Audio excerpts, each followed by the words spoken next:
అదేవిధంగా వర్మ గారు చాలా సీనియర్ పొలిటీషియన్ అండి. ఆయన కూడా సుదీర్ఘమైన ప్రయాణం చేశారు, ఎన్నో ఇబ్బందులు పడ్డారు గతంలో కూడా.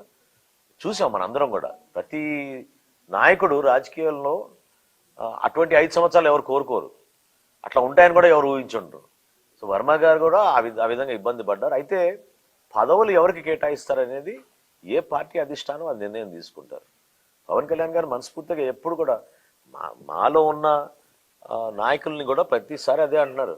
ఏదో వారసత్వం రాజకీయం అని ఎవరైనా అంటే చాలా పొరపాటు అది. పవన్ కళ్యాణ్ గారు ఎప్పుడు కూడా కోరేది అంటే యువ నాయకత్వం, కొత్త నాయకత్వాన్ని మనం ఎంకరేజ్ చేయాలి. ఎంతమందికి అవకాశం ఇవ్వగలితే అంతమందికి ఇవ్వాలి మన అవకాశం అని ఆయన నిలబడతారు. ఆయన ఇప్పుడు చాయిస్ ఇస్తే ఆయన పదవి తీసుకోరు, కానీ ఇతరులకు పదవి ఇచ్చే మనిషి ఆయన. కాబట్టి వర్మ గారి విషయంలో కూడా ఖచ్చితంగా ఆయనకి న్యాయం జరగాలి. ఆ విధంగా ఆయనగా గౌరవించుకుంటాం.